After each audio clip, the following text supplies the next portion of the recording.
Kabupaten Pengelolaan Keuangan APBDes dan Desa Anti Korupsi.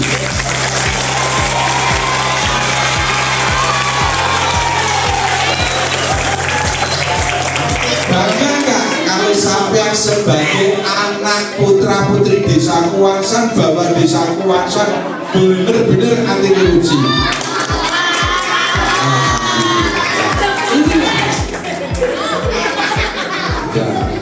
Inilah wujud bahwa Desa Kuangsan mempunyai pemimpin yang benar-benar solid dan jujur kepada masyarakat dan didukung kepada seluruh perangkat yang ada di Desa Kuangsan.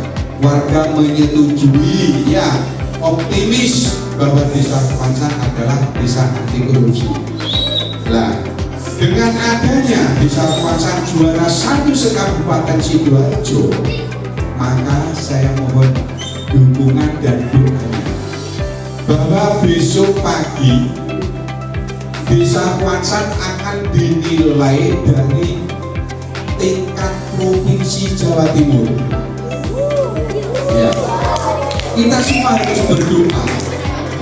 Alhamdulillah bukan saya yang tepuk dada karena ini saya bukan, karena ini adalah semua warga yang telah mendukung dengan adanya kegiatan Desa Anti Korupsi. Ya, semuanya berperan, semuanya ikut serta dengan adanya kegiatan-kegiatan yang kedepannya lebih baik, lebih maju tentang korupsi. Nah, ini perlu saya sampaikan kepada anak-anakku semua bahwa apa sih korupsi itu yang selama ini panjenengan melihat di TV. Wah, karena korupsi di penjara, karena masuk bui, karena korupsi. Lah, mulai saat ini saya akan menyampaikan apa sih di dalam korupsi itu. Saya mengajak kepada anak-anakku semua, jangan sampai nanti ke depannya atau masa tuanya terjerat dalam korupsi. Ya, korupsi itu adalah perbuatan yang tidak disukai suatu agama.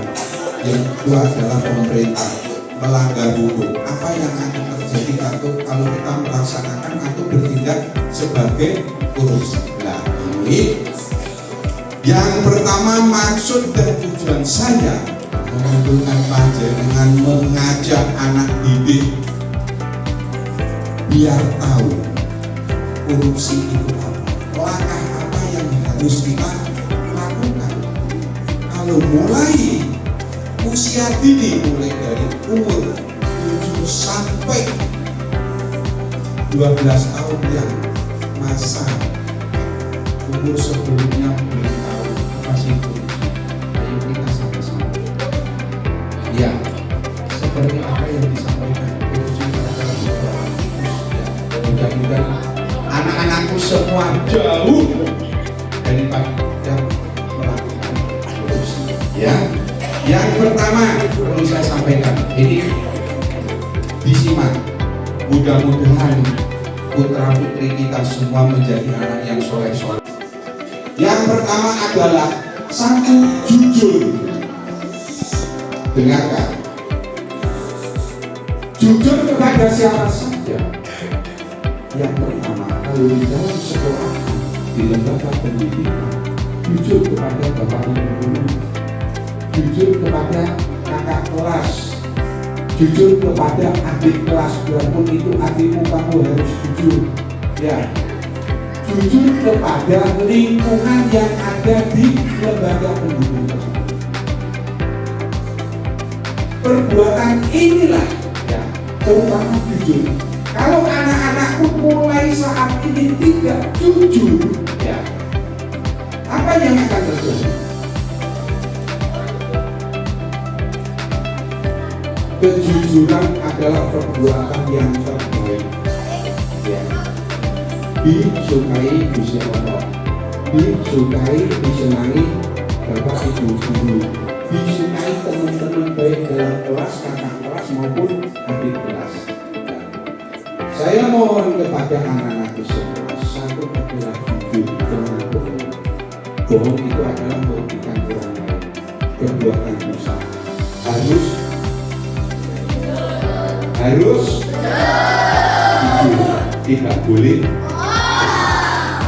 mau masuk sekolah. Waktu pulang sekolah jam 1:30. 1:30 kamu nyampe rumah lebih dari jam 3. Loh, ya ini contoh. Seandainya kamu pulang telat, ya, kamu ditanya sama orang tuamu harus nah, boleh kenapa sekolah nulis kandung kamu atau jam 3 ning biae. Kalau bapak ibumu yo ojo dolen le mari sekolah mandi makan istirahat nanti jam 4 masuk ngaji, kamu harus jujur, kamu harus mengikuti. Inilah kejujuran. Ya, ikuti apa yang sudah berjalan, apa yang sudah disampaikan kepada bapak ibu guru yang ada di kelas.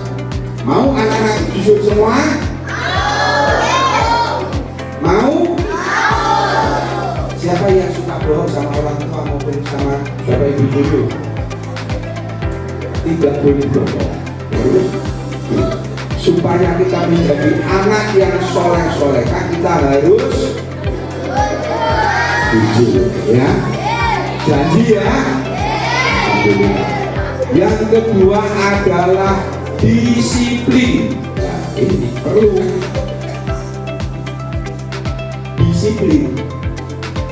Contohnya seperti apa? Menurut saya Bapak Ibu, ya. Anak-anakku begitu bel suruh masuk ke aula, ya, masuk aula, tunjukkan bahwa saya itu disiplin. Begitu sampai aula duduk yang rapi, tenang, gak usah banyak ngomong, gak usah guyon. Inilah salah satu menunjukkan bahwa anak-anakku semua disiplin. Waktu masuk sekolah jam berapa kita harus tepat waktu. Ya, 6:30 sudah masuk. Kamu harus 6:30 masuk di lembaga pendidikan di sekolah. Tunjukkan kedisiplinanmu kepada lembaga yang ada di desa Kuangsan. Jam istirahat, masuk istirahat, pulang sekolah sampai rumah semua sudah terjadwal. Biarpun itu tidak tertulis tapi sudah tertanam di hati, ya. Disiplin. Oh, saya berangkat jam sekian, pulang sampai rumah jam sekian, sampai rumah saya harus makan, mandi, makan, tidur, nanti bangun tidur, mandi, berangkat ngaji. Lah, tunjukkan kedisiplinan. Mulai sekarang, ya, yang belum tahu tentang kedisiplinan, ayo kita terapkan sama-sama. Baik dari dia, insya Allah dari sekolahan ini sudah tertanam. Saya hanya menambahi dan mengingatkan bagi anak-anakku yang selama ini barangkali Bapak Ibu guru menyampaikan seperti ini. Saya menjelaskan yang kedua, ya, supaya apa, anak-anak ini kedepannya disiplin, ya, jujur, patuh taat kepada Bapak Ibu guru, termasuk orang tua, menjadi anak yang soleh-solehah, berguna bagi agama, bangsa, dan negara. Tercapailah cita-citamu, ya. Saya yakin satu dari satu anak-anakku yang ada di dalam sini mempunyai cita-cita yang juga. Ya, ada yang ingin jadi tentara, ada yang ingin jadi guru, pegawai negeri, ada yang ingin menjadi pengangguran. Insya Allah tidak ada. Penganggur itu tidak enak, ya. Contoh, saya kasih contoh ya. Menerapkan kejujuran dan kedisiplinan Ini sangat-sangat perlu untuk kita.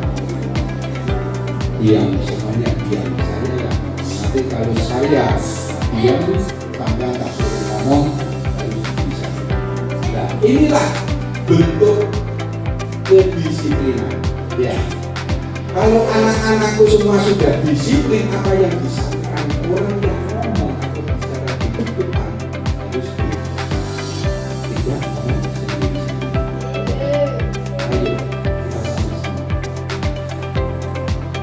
mendisiplinkan kita sendiri mulai sekarang ke depannya. Pak Lurah Kresno pernah ngomong atau ngajarin saya harus jujur dan disiplin. Ya.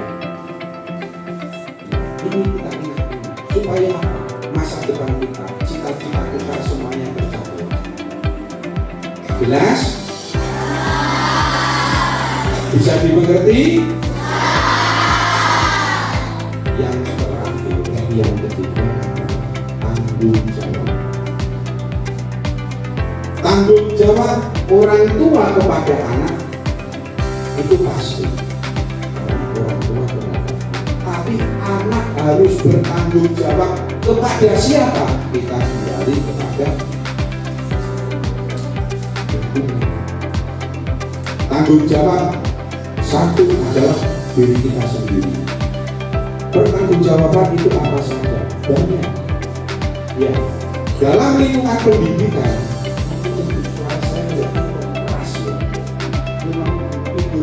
hidup saya dan makin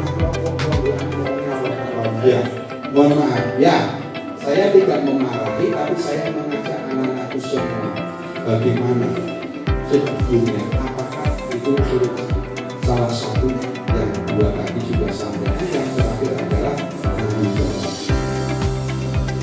Apabila anak-anakku diperintahkan apa saja, baik itu dari bapak ibu guru maupun orang tua maupun kakak, untuk mempertanggungjawabkan adalah apa yang diperintahkan kepada bapak ibu guru, orang tua, kakak dan adik. Contoh dalam lingkungan lembaga pendidikan ada ulangan harian, ya, yang menilai adalah gurunya, bapak ibu guru. Yang bertanggung jawab menyelesaikan soal-soal itu bapak ibu guru, apakah kalian? Siapa? Inilah merupakan tanggung jawab apa yang ada di lingkungan lembaga pendidikan.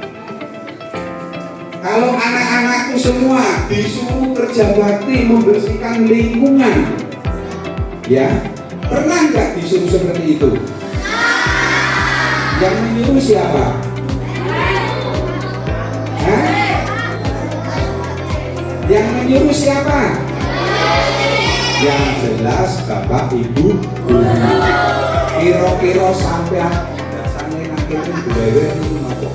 Konversi layon sakar PDW akhirnya tidak melaksanakan pembersihan, ternyata duwewe. Itu orang tanggung jawab apa enggak? Nah, pinter. Nah, inilah ya. Kita harus bertanggung jawab terhadap diri kita sendiri. Apa yang disampaikan atau diperintahkan kepada bapak ibu guru, kita harus melaksanakan.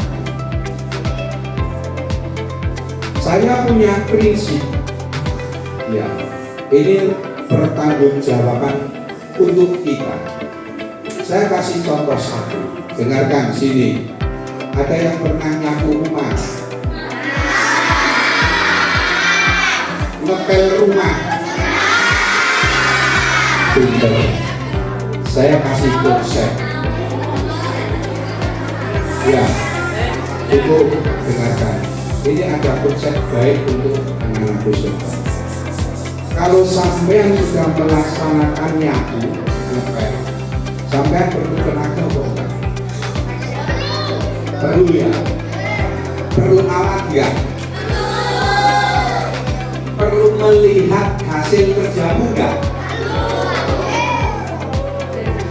Jadi begini, Kalau kamu sudah mengeluarkan tenaga, pikiran dan waktu untuk nyapu lantai, untuk ngepel, tapi kalau kamu setengah-setengah, ya, lihat ibumu pilih nyapu kok si keri kono si ketinggalan. Bagaimana pendapatmu? Nyapu lagi kan? Berarti mengeluarkan tenaga dan pikiran lagi. Bagaimana supaya hasil ini, ya, hasil jenis payamu nyapu ngepel sampai lantai ini bersih? Satu, kita sudah mengeluarkan tenaga pikiran. Inilah merupakan salah satu tanggung jawab masalah. Sampean nyapu yang bersih, ya, dilihat, dinilai sendiri. Oh, nyapuku ternyata masih kurang. Tidak daripada mengeluarkan tenaga 2 kali sekali. Begitu nyapu hasilnya bersih. Kalau sudah tidak bersih, dipel. Jangan asal pel yang sudah nyantol di sebelah tapi pel itu kurang bersih. Begitu sampean mengepel ternyata hasilnya kurang bagus. Sia-sia atau enggak? Sia-sia ya. Supaya tidak sia-sia, sampean ambil pel, sampean kubah yang bersih, diberes, baru ngepel lantai. Setelah ngepel lantai, pekerjaanmu belum selesai. Masih satu lagi, menilai bagaimana hasil kerjaku nyapu dengan ngepel. Sampean lihat, wah ternyata sudah bersih. Bangga enggak? Wah, coba konsep dari saya ini sampai pakai siapa saja, pasti hasilnya akan sudahlah. Ibarat sampean yang nyapu, yang ngepel, ya sudah bersih. Kalau sampean dari kamar mandi mau sholat di kamar pun tidak pakai sandal, tapi kalau hati sampean yakin bahwa lantai yang saya pel dan saya sabunnya adalah suci.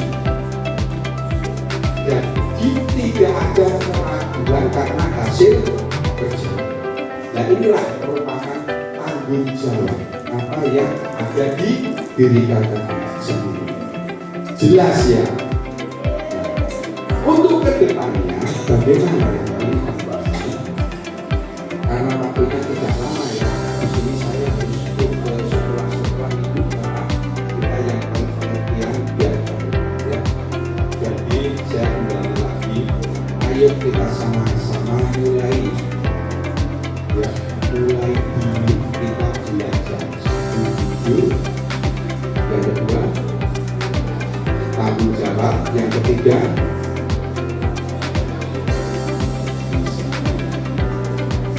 tak kasih contoh yang berdiri di hadapan antum. Terus ngasih bertiga. Rumah saya di mana? Diam dulu ya. Jadi apa yang saya sampaikan kepada anak-anak, sangka dan ayo dipelajari. Nanti kalau penjelasan saya, penyampaian saya kurang jelas, bisa ditanyakan sama kita sama Bapak Kepala dan Ibu ya. Jadi ayo kita sama-sama menjauhi korupsi. Apa yang melatar belakangi korupsi? Satu, tidak harus. Yang kedua, disiplin, bertanggung jawab. Jangan sampai. Kalau sampean anak-anakku yang suka nonton TV-nya ada yang dipakai rompi oranye tulisan, itu orang yang korupsi itu apa sih korupsi? Salah satu bisa saja korupsi adalah perbuatan yang bersalah yang tidak disyariatkan oleh Allah. Dan bagaimana kita harus menjauhi dengan adanya korupsi? Kita harus tidak tadi sampai jujur, disiplin dan tanggung jawab. Oke, anak-anakku semua, ada yang ditanyakan? Cukup, ya. Saya berterima kasih kepada Bapak, Ibu, guru yang ada di PMI Garuda yang telah bersedia untuk saya hadir menyampaikan materi tentang korupsi ini kepada anak didik. Saya ucapkan terima kasih dan berharap apabila ada tutur kata, apabila ada tutur kata yang saya sampaikan kepada anak-anakku, manusia adalah tempatnya salah dan bisa.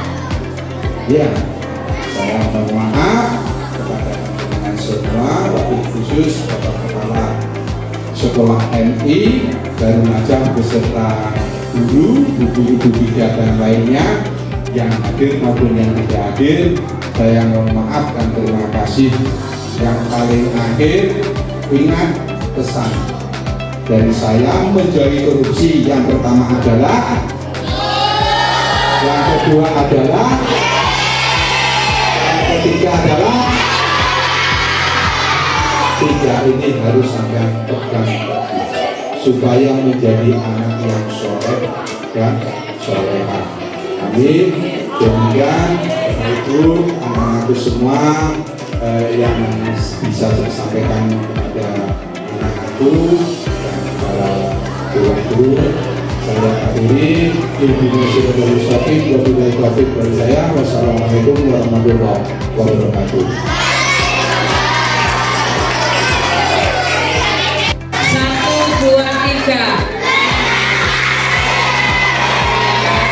Semoga ilmunya